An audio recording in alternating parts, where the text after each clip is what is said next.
A continuación, nos permitimos dar paso a la conferencia inaugural de este día, brindada por la doctora Amalia Gamio, que tiene como título Desafíos, avances y recomendaciones en el acceso a la educación superior por parte del Comité de Derechos de las Personas con Discapacidad de la ONU. Nos permitimos comentar una breve semblanza de la doctora Amalia. La doctora nació en la Ciudad de México, estudió la carrera de medicina en la Universidad Autónoma de México y la maestría en inclusión de personas con discapacidad por la Universidad de Salamanca, España. Ha presentado disertaciones sobre temas de discapacidad en simposios de las organizaciones de la sociedad civil, en universidades nacionales e internacionales, en las cámaras legislativas y secretarías de México, en diversos medios de comunicación, así como en diferentes foros nacionales e internacionales. Ha laborado como titular de los sectores de derechos de las personas con discapacidad en el IMSS y en el Consejo Nacional para Prevenir la Discriminación. Participó desde 2002 y hasta su aprobación por la Asamblea General como parte de la delegación de México en el comité ad hoc que elaboró el texto de la Convención sobre los Derechos de las Personas con Discapacidad de Naciones Unidas. Durante el 2007, como experta independiente, fue integrante del Comité Interamericano para la Eliminación de todas las formas de discriminación contra las personas con discapacidad y, bueno, como experta independiente fue miembro del Comité sobre los Derechos en las Personas con Discapacidad de Naciones Unidas en el periodo comprendido del 2019 al 2022, cuando fue relatora y vicepresidenta. Fue reelecta como miembro para el periodo 2023-2026 y fue electa nuevamente vicepresidenta para el periodo 2024-2025. Doctora, le damos la bienvenida. Este escenario es suyo y que sea todo un éxito. Adelante. Muchísimas gracias a Lieti y a todos los que se encuentran presentes, a los miembros del Presidium. No quisiera repetir todos los nombres porque son muchos, pero me da mucho gusto verlos a todos, a Servando, a Eslen.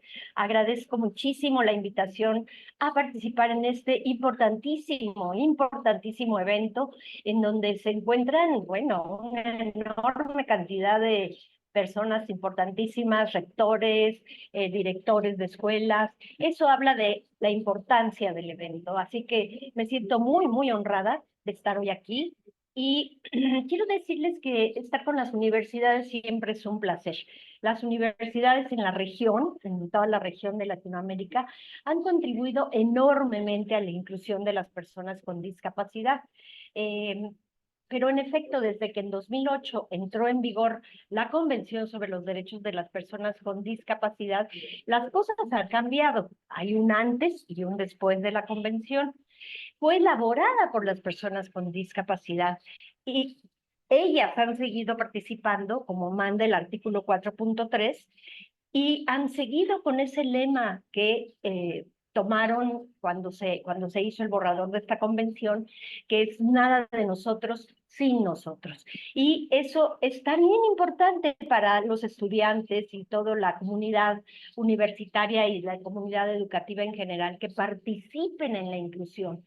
Como bien decía alguien de las personas que habló, de mis colegas en la mesa, esto es un esfuerzo de todos y de todas, pero sobre todo de los interesados. Nunca debemos dejar fuera a las personas con discapacidad, porque además, como ya dije, lo manda el artículo 4.3, que todo lo que interesa a las personas con discapacidad tiene que tener la opinión y la participación activa de las personas con discapacidad. Pero también hablamos de que ha habido avances, pero también hay muchos retos. Los países están siendo examinados desde el año 2010 y hay asuntos que están avanzando todavía muy lentamente, lamentablemente. Así que vamos a hablar de uno de esos asuntos que ha avanzado lentamente y es lamentablemente la educación. Voy a compartir pantalla para que puedan unos segunditos nada más, ¿sí? Por favor. Si tienes los permisos, Amalia, puedes hacerlo, ¿verdad? ¿Ya me dieron el permiso? Sí, comprueba que lo tienes. Lina, Lina, Voy a ver qué dice aquí. Tiene la cámara apagada. Lina. Gracias, Lina, perdona. ¿Puede Amalia compartir bien? Bueno, estoy tratando. Vale, cualquier Ya, ahora problema. creo que voy a poder. Denme un segundito, por favor, Nada, nada más nada. Sí, localizo sí, no te preocupes. mi...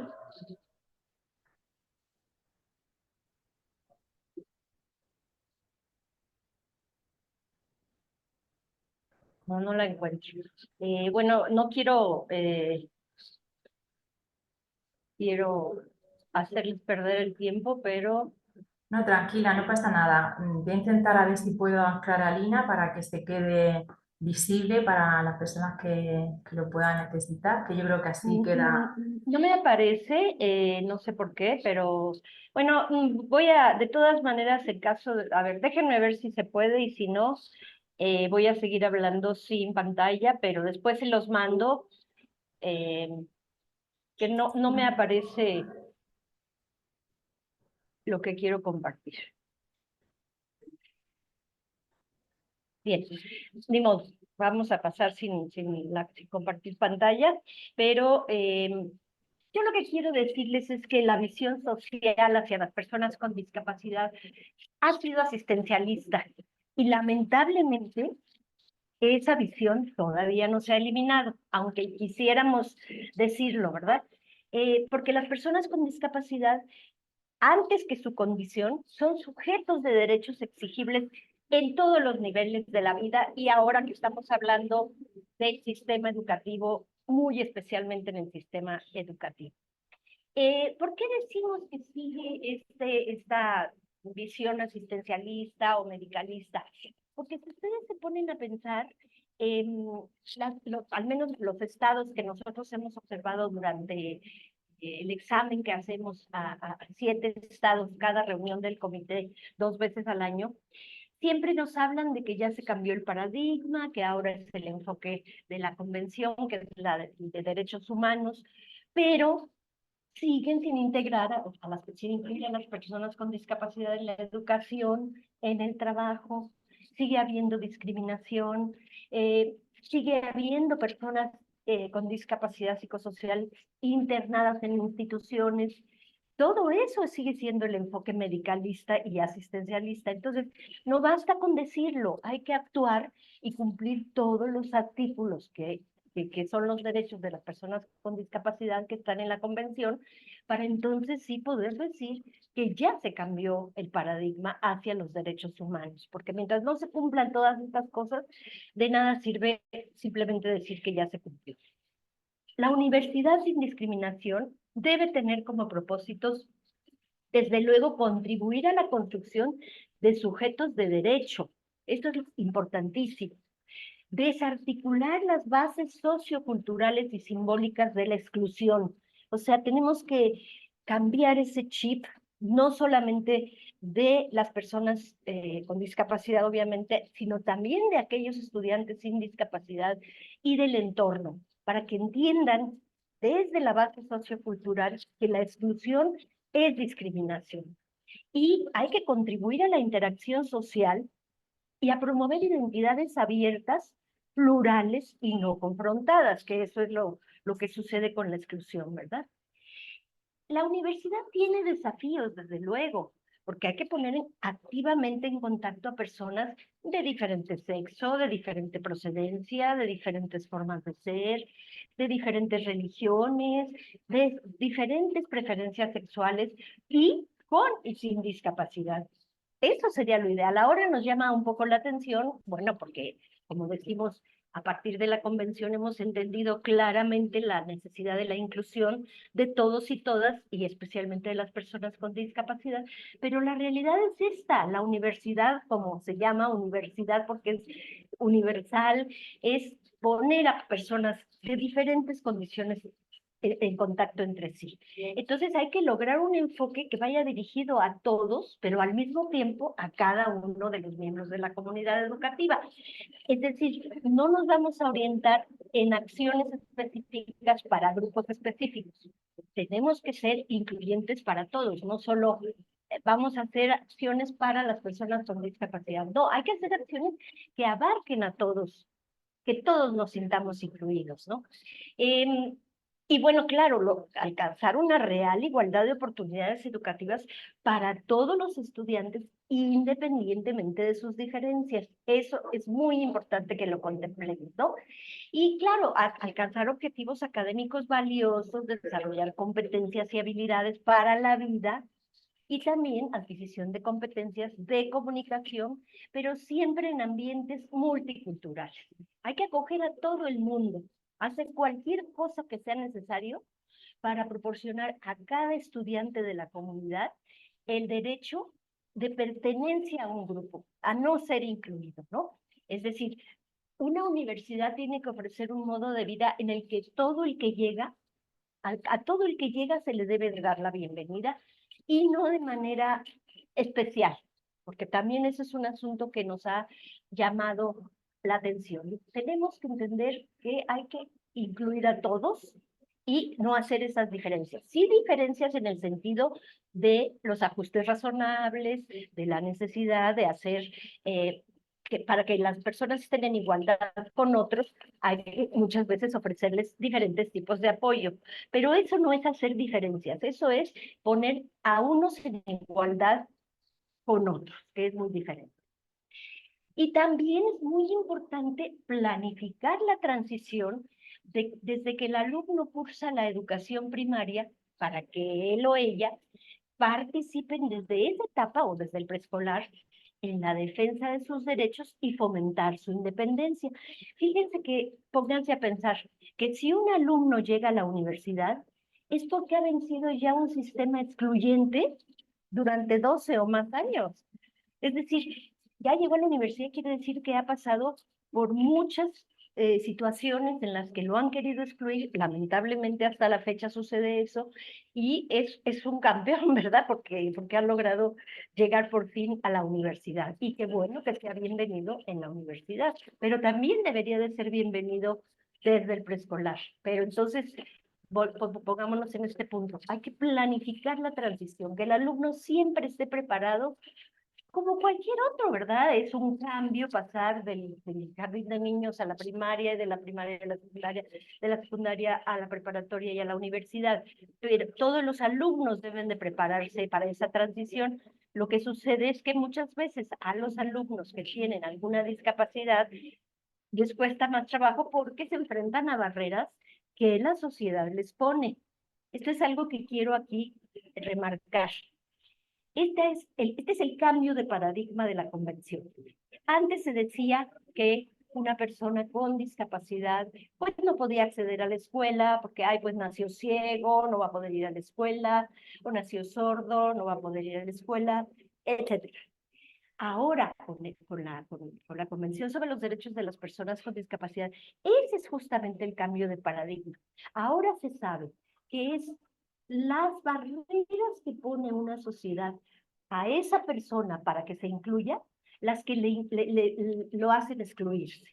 No es su deficiencia, no es esa discapacidad con la que nació, que adquirió, la que no le permite incluirse a la sociedad, sino las barreras que todos como sociedad ponemos para que esa persona esté en condiciones de igualdad que todos los demás. Y eso es muy importante.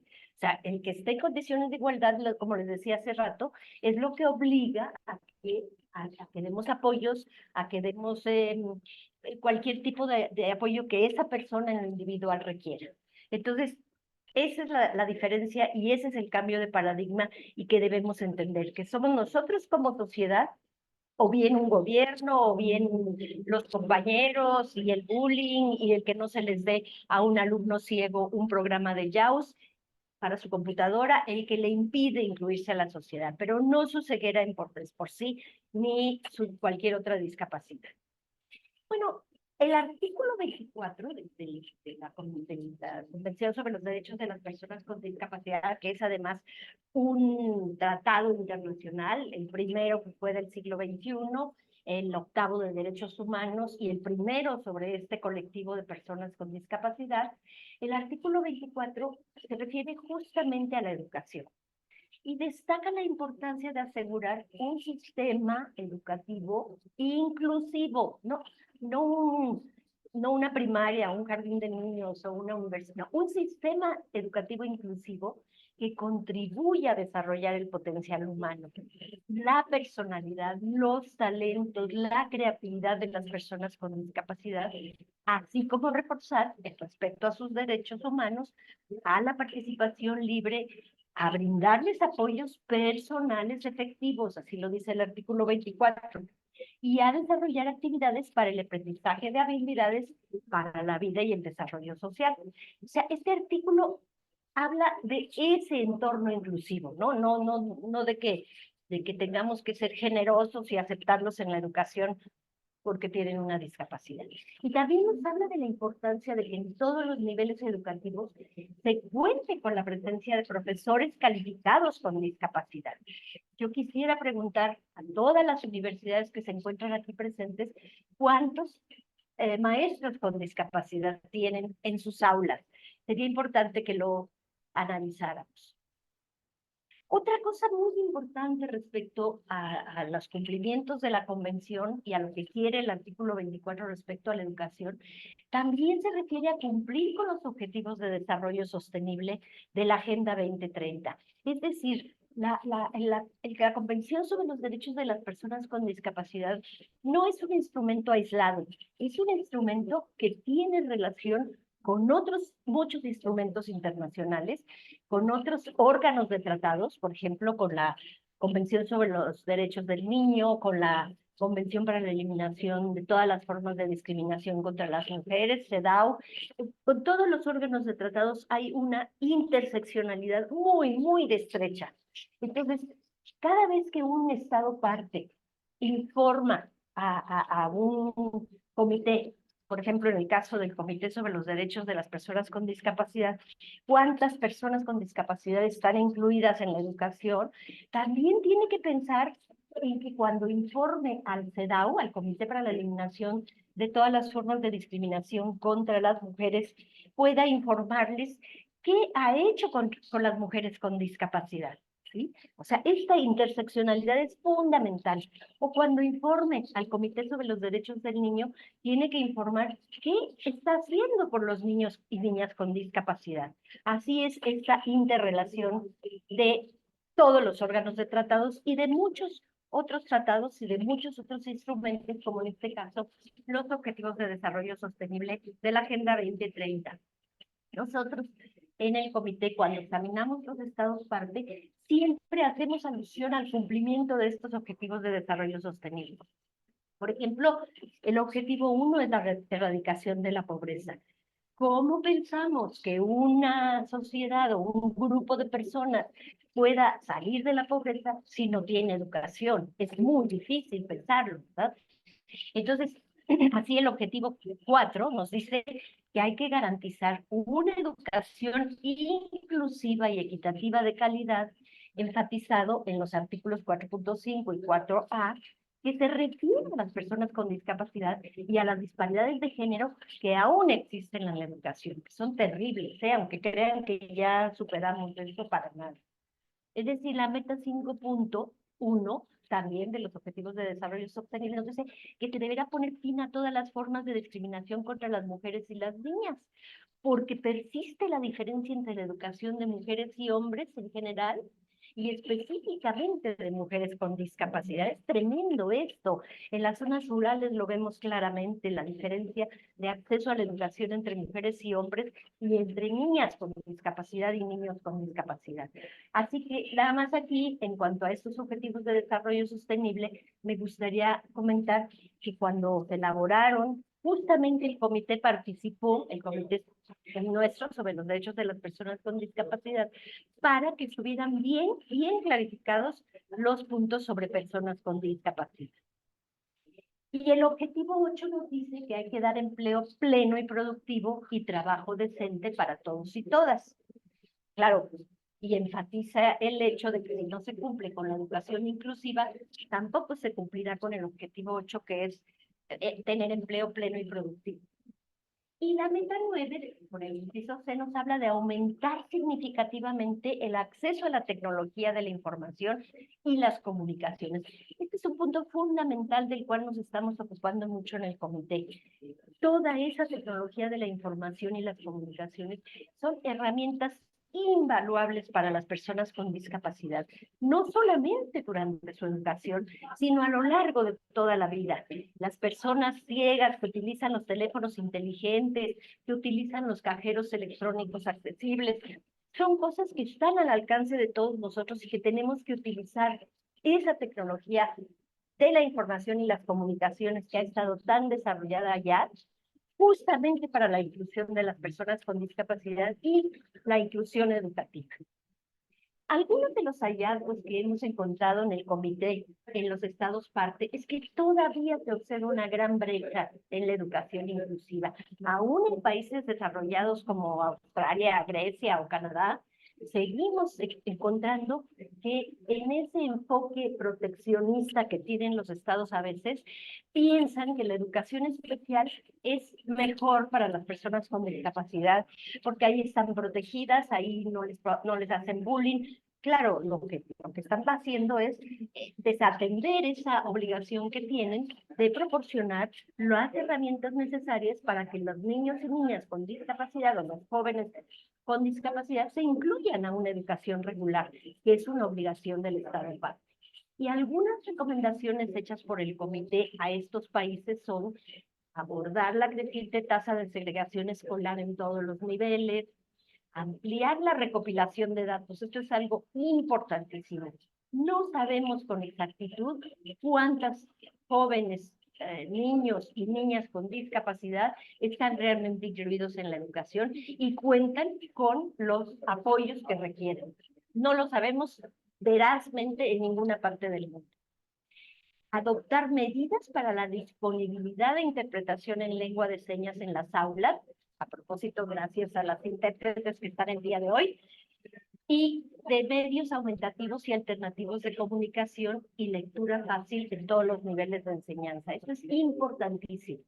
Y algo que también se recomienda a los estados parte es legislar en materia de educación inclusiva, porque revisen nuestras leyes. Algunas leyes están solamente en el papel, pero no son aplicadas. Y algunas leyes siguen contemplando la educación especial como parte de la educación. O sea, existen esas dos temas en las leyes y eso sucede nada menos que en España.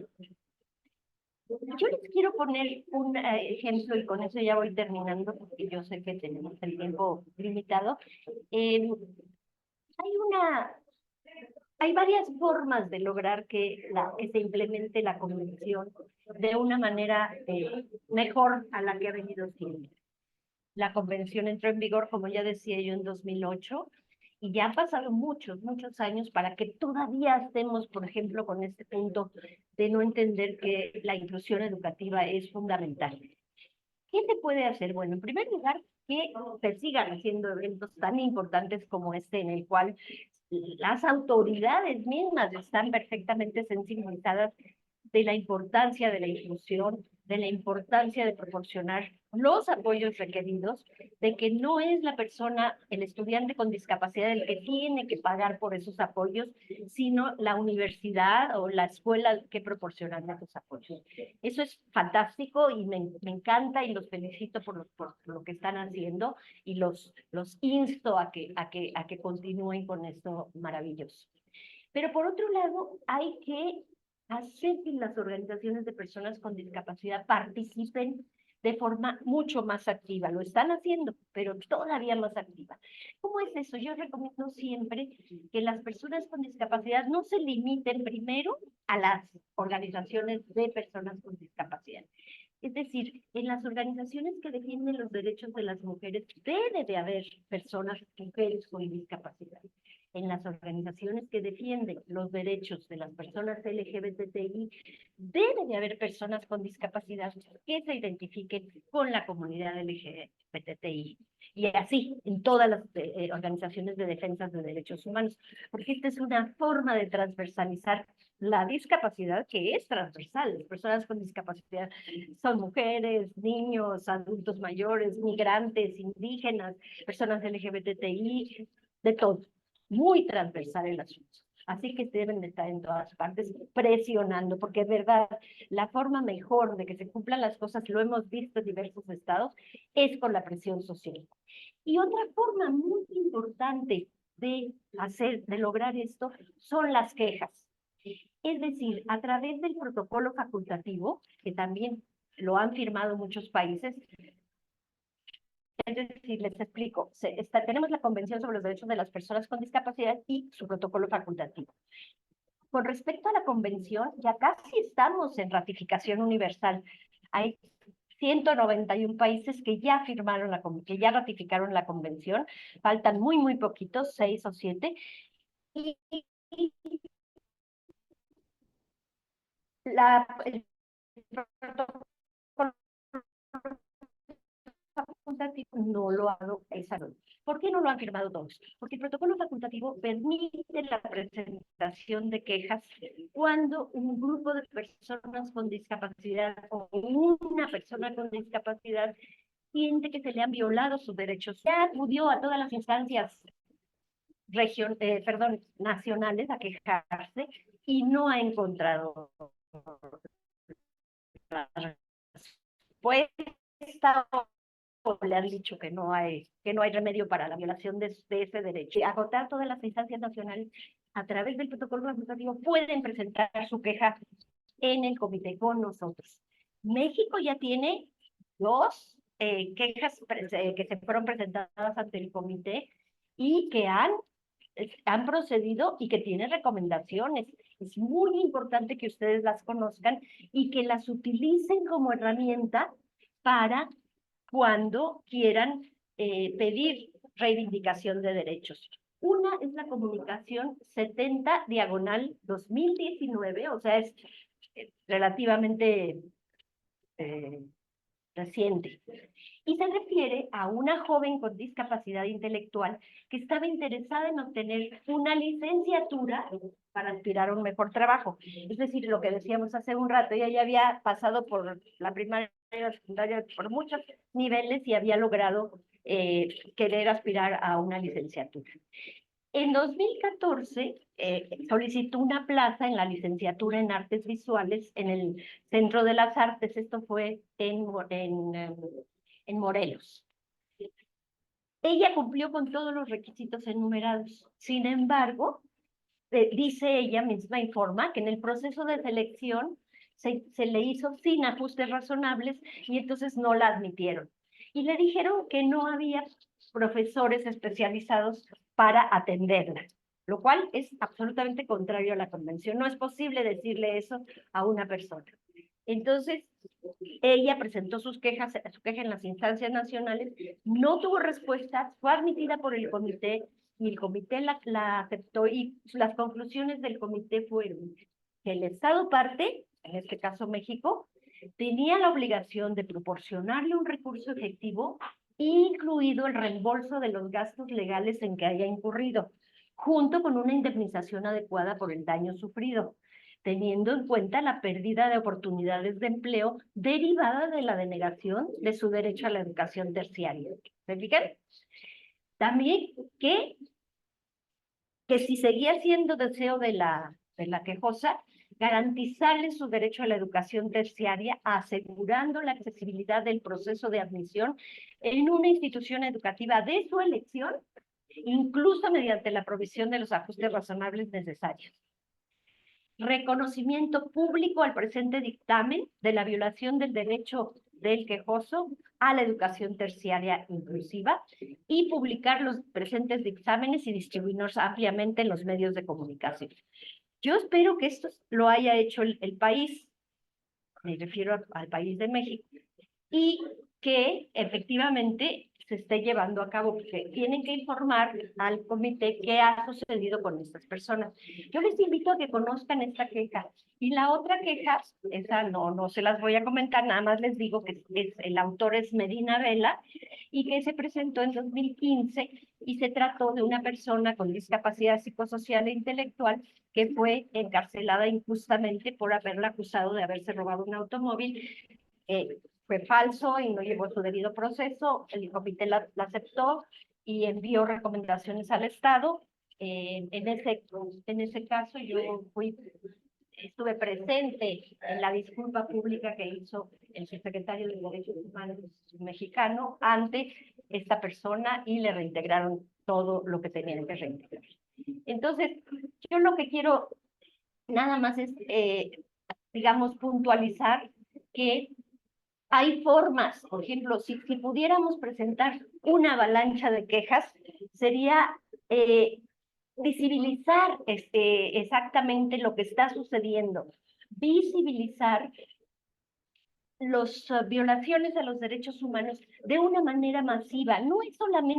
No sale beneficiada solamente una persona, porque el comité recomienda también la revisión de las leyes. Esa es la segunda parte de la recomendación. Primero, se recomienda que se atienda la queja específica de esa persona, como dije, con la reintegración de gastos, con incluirla a la educación que ella quería, sino la segunda parte es la revisión de la legislación para evitar futuras situaciones como la que se presenta, informar al comité qué avances se han dado en eso, cómo va la educación inclusiva en ese estado y en todo el país.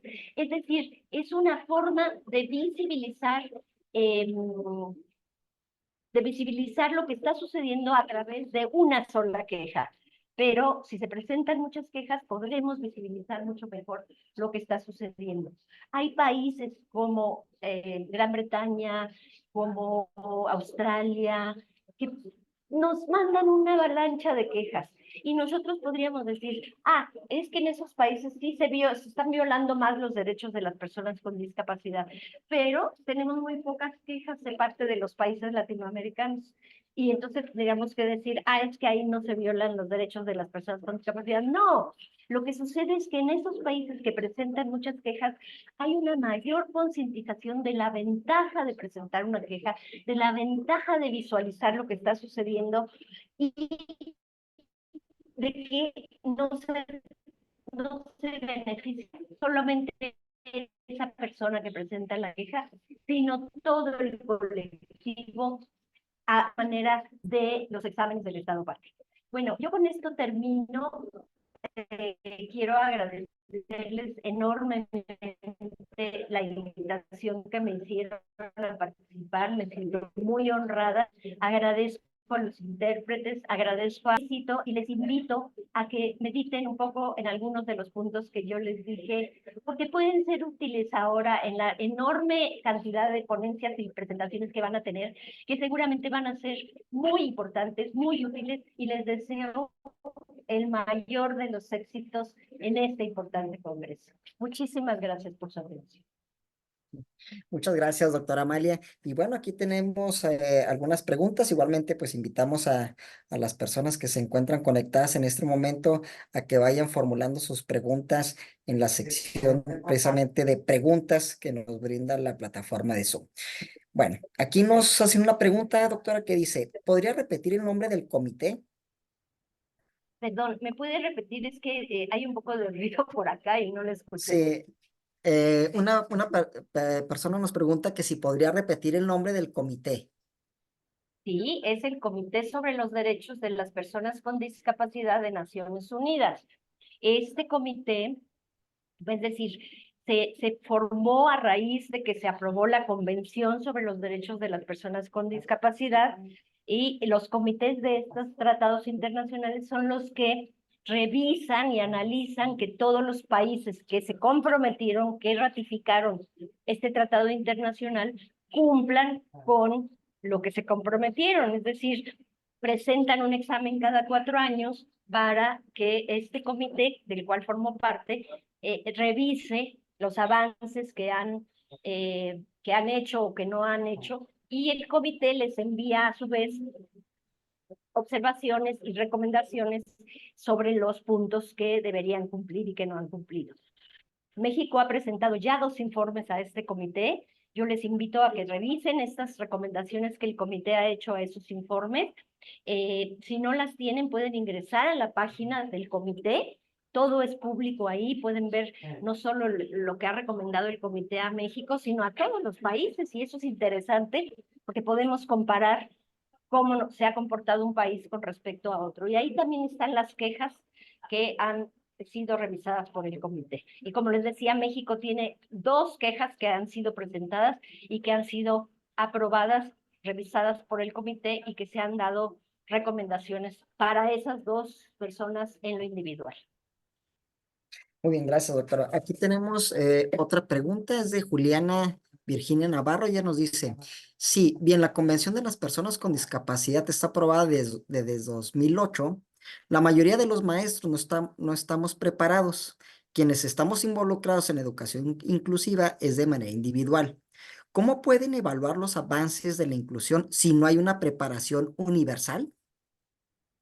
Claro, eso es de lo que estábamos hablando. La convención, el país, o sea, la responsabilidad de los países que ratifican este tratado internacional, que es lo que es la Convención sobre los Derechos de las Personas con Discapacidad, tienen la responsabilidad de capacitar a los maestros, de proporcionar los apoyos necesarios para la inclusión educativa, y esto se revisa en los países cuando presentan sus exámenes. Por eso les invito a que vean el examen de los 2 exámenes que ha tenido México y las recomendaciones que ha seguido, por ejemplo, en materia del artículo 24, que es educación. Los invito a que accedan a la página, que es el Comité sobre los Derechos de las Personas con Discapacidad, y ahí pueden ver tanto los exámenes de México como de otros países. Pueden ver las observaciones generales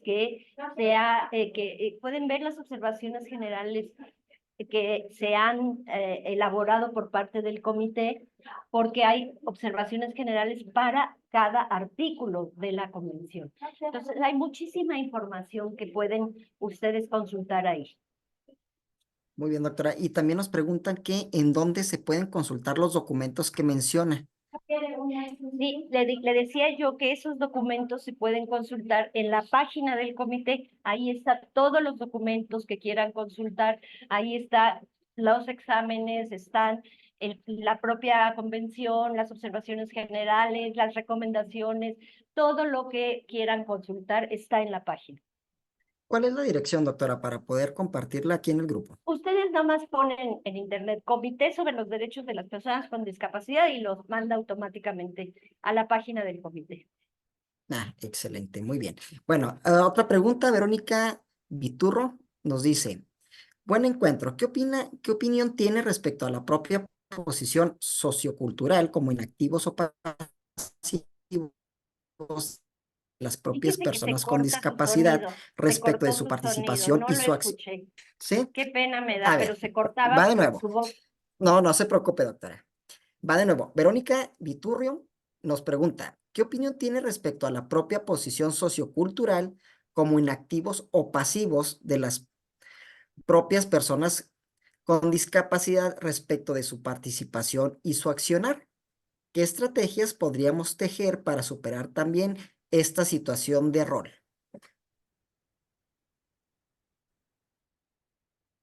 Bueno, a ver si pude escuchar todo porque se seguía cortando. Bueno, que respecto a la posición de las personas con discapacidad, yo les decía la posición que tienen socioculturalmente.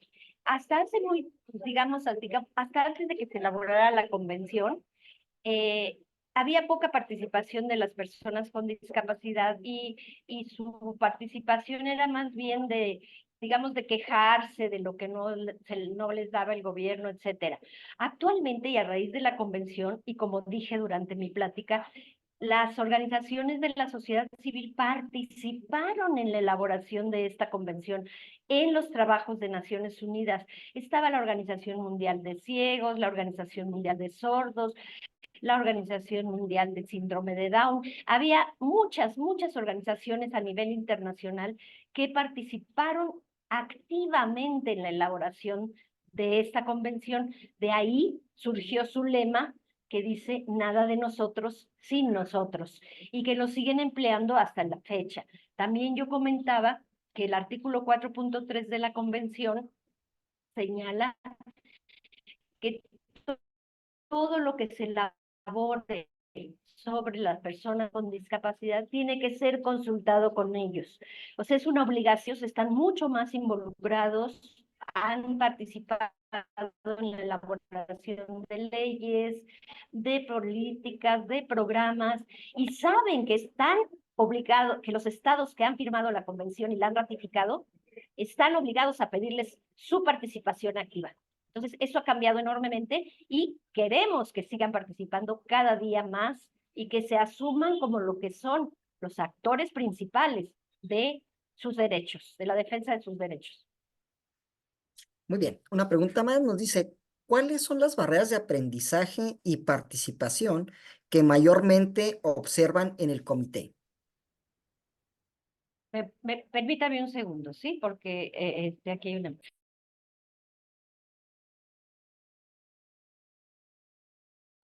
Discúlpeme, ¿me puede repetir la pregunta?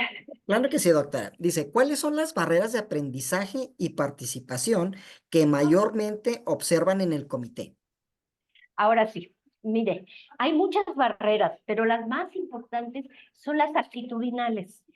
Generalmente, cuando tengo alguna plática con maestros, me dicen, es que no están dadas las condiciones, ¿no? Y entonces yo les digo, vamos a ver, vamos a decirle a este niño de 7 años que ahorita no lo podemos inscribir, o de 8 años, que no lo podemos inscribir en la primaria porque no están dadas las condiciones. Que por favor regresen 25 años, que ya estén dadas las condiciones, y entonces lo inscribimos en primero de primaria.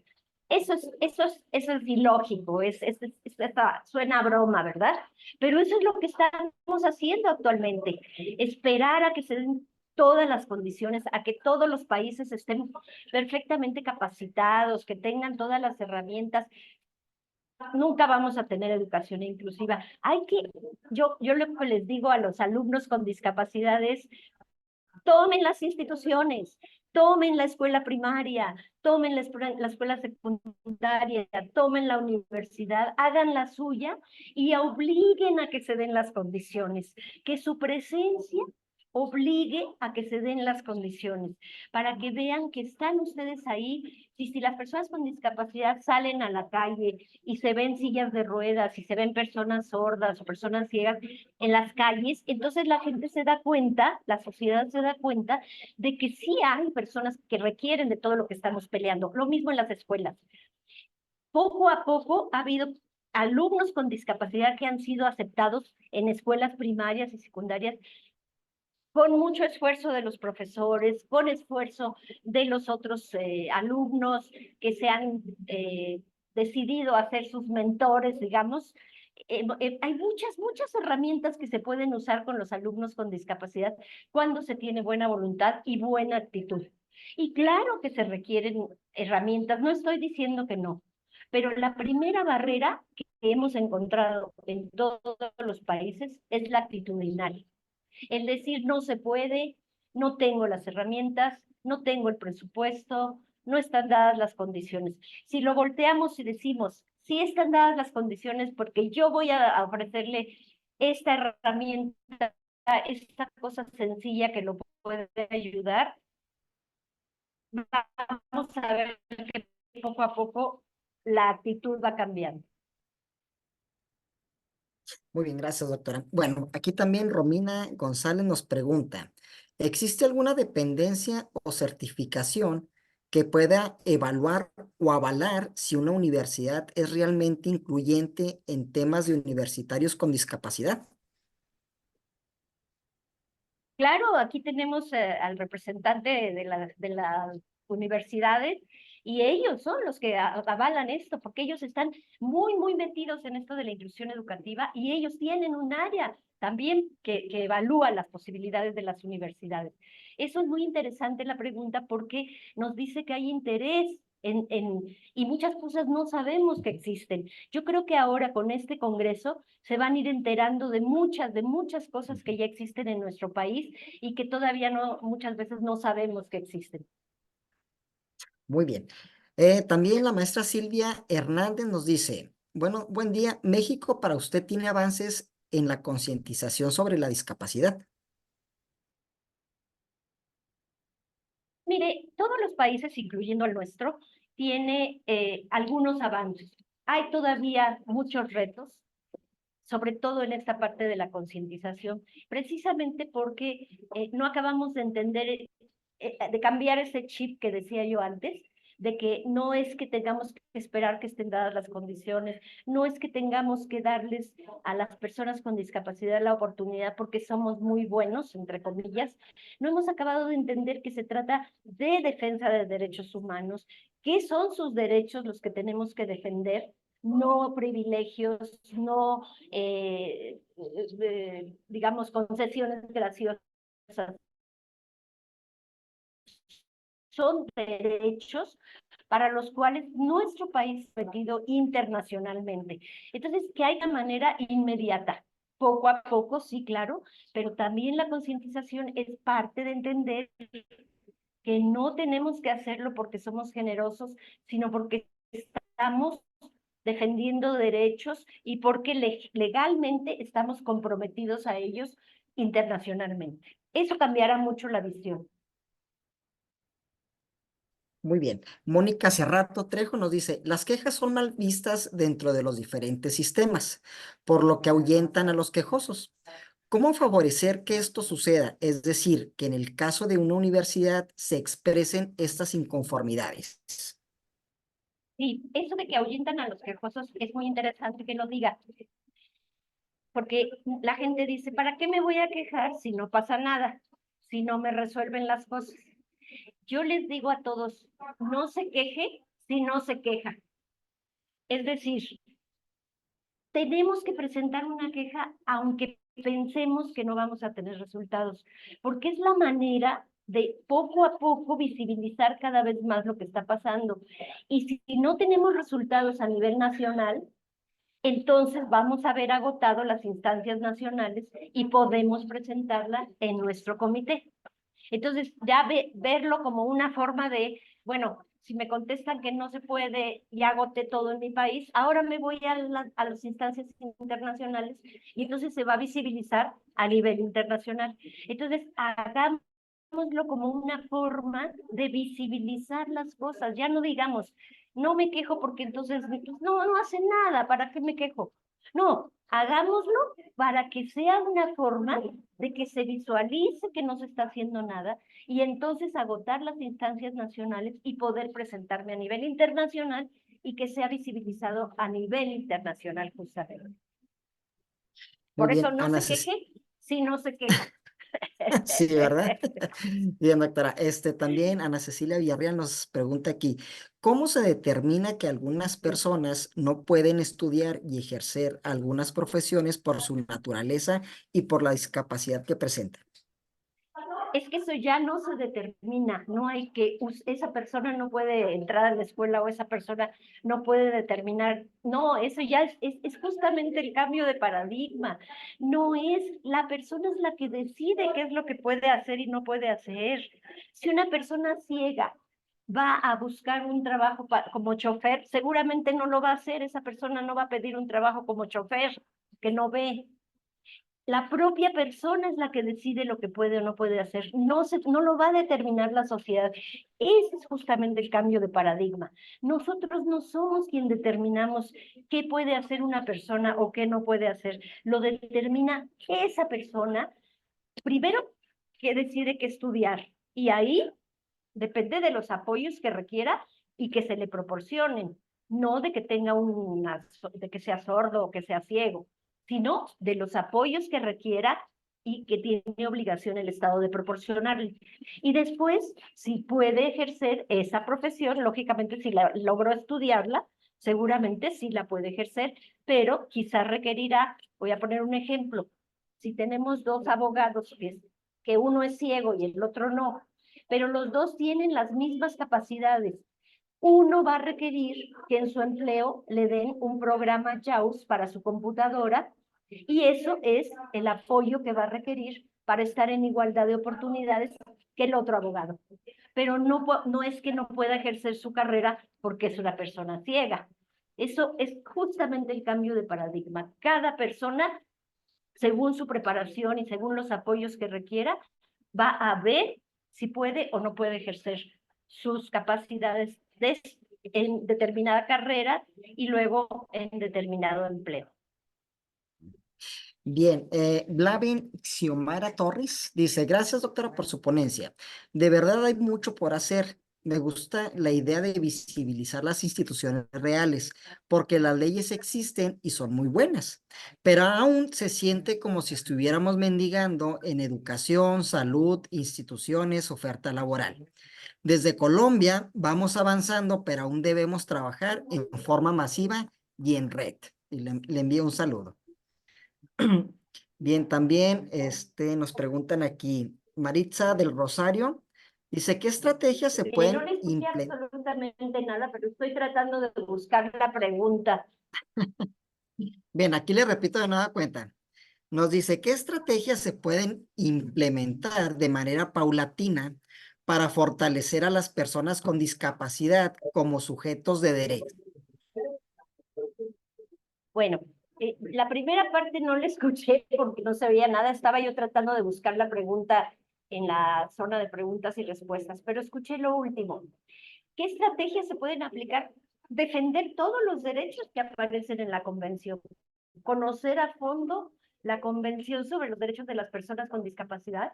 Conocer cada uno de los artículos, porque cada uno de los artículos es un derecho que debe de defenderse para las personas con discapacidad. Entonces, al conocer cada uno de los artículos y defenderlo, estamos concientizándonos a nosotros mismos, estamos concientizando a nuestro entorno, estamos entendiendo este nuevo enfoque que es tener derechos y no privilegios y no concesiones. Esa es una forma de cambiar las cosas, defender los derechos de las personas con discapacidad, entender este cambio de paradigma, entender que ahora es la persona en la que recae, sí, decide lo que hace y lo que no quiere estudiar, y en el Estado recae, es decir, en el gobierno y en la sociedad, recae la responsabilidad de darles los apoyos necesarios para que esté en igualdad de oportunidades con los demás. Eso es conocerlo y aplicarlo, ¿verdad? Entenderlo, meterse en eso y hacer talleres, hacer grupos de trabajo sobre la convención para entenderla a fondo. Muy bien, Rocío Guadalupe Moreno nos pregunta, si las barreras actitudinales son las que más enfrentan las personas con discapacidad, ¿considera usted que con capacitación van a desaparecer estas?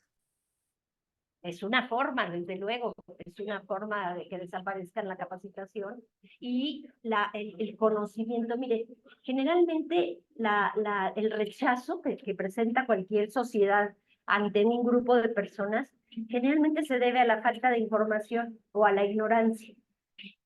Produce primero miedo, lo desconocido produce miedo, y lo siguiente que produce es rechazo.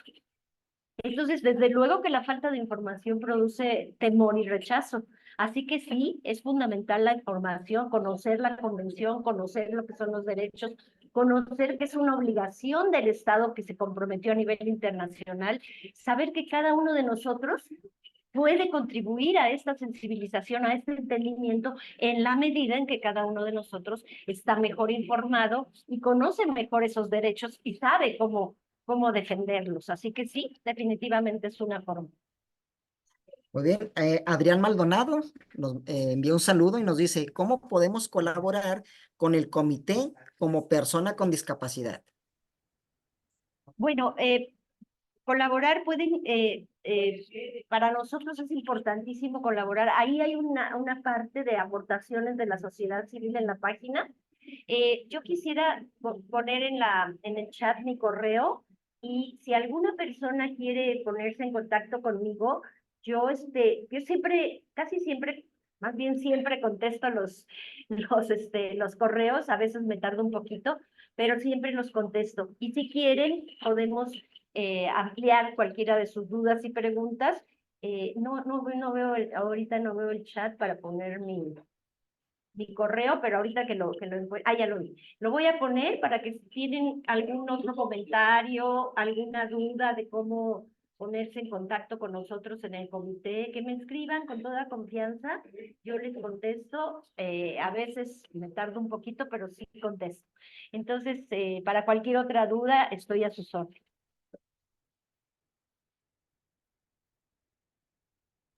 Bien, todavía tenemos muchas preguntas. Vamos a hacer una más para finalizar, pero definitivamente hay muchas preguntas de los participantes. Bernardo Acevedo dice, saludos desde Cali, Colombia.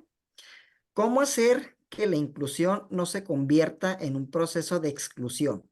Ya que esto, aun con las leyes, sigue siendo una limitante para avanzar en el tema desde la equidad. Ay, pues no, la verdad es una pregunta medio complicada, porque ¿cómo es que la inclusión se vuelve exclusión? No me queda claro. Pero, ¿sabe qué se me está ocurriendo? Mire, yo, a pesar de que lamentablemente tengo muchas ocupaciones, nunca digo que no. Entonces, a todos aquellos que tienen un grupo, que son de alguna organización, invítenme a hablar sobre la convención, invítenme a hablar sobre de qué se trata toda la convención, qué hacemos en el comité. Yo siempre acepto las invitaciones, aunque a veces tengo que arreglar mi agenda, pero yo les invito a que me inviten.